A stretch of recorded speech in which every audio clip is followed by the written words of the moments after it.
Before we begin, please hit the subscribe button for more updates and upcoming videos.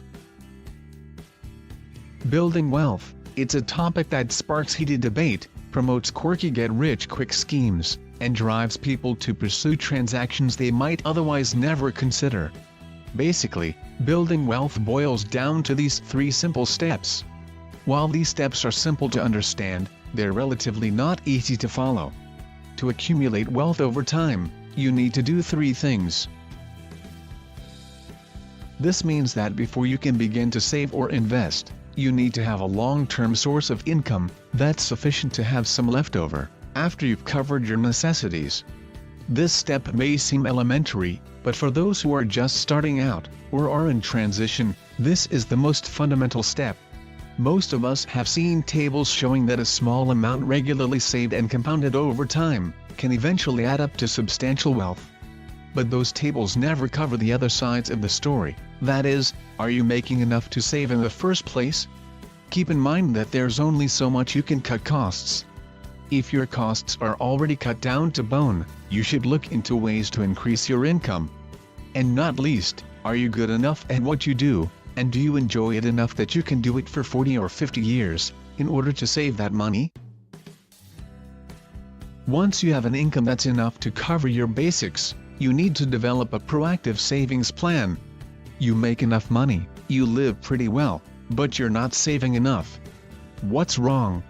There's only one reason why this occurs: your wants exceed your budget.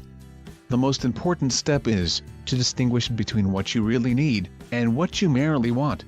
Finding simple ways to save a few extra bucks here and there could include programming your thermostat to turn itself down when you're not at home, using plain unleaded gasoline instead of premium, keeping your tires fully inflated, buying furniture from a quality thrift shop, and learning how to cook. This doesn't mean that you have to be thrifty all the time. If you're meeting savings goals, you should be willing to reward yourself and splurge an appropriate amount once in a while. You'll feel better and be motivated to make more money. Once you've set aside a monthly savings goal, you need to invest it prudently. You're making enough money and you're saving enough, but you're putting it all in conservative investments. That's fine, right? Wrong. If you want to build a sizable portfolio, you have to take on risk, which means you'll have to invest in equities.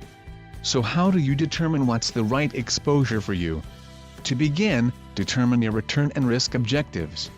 Quantify all of the elements affecting your financial life, including household income, your time horizon, tax considerations, cash flow or liquidity needs, and any other factors that are unique to you.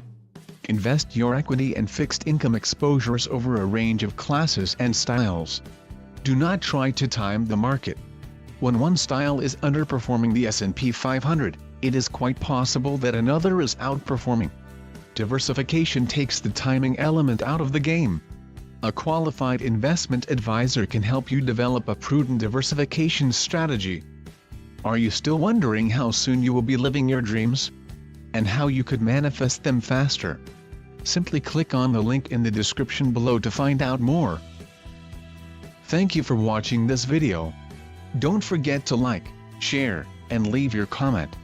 Please subscribe to this channel for more tips, tutorials, and upcoming videos. Thank you.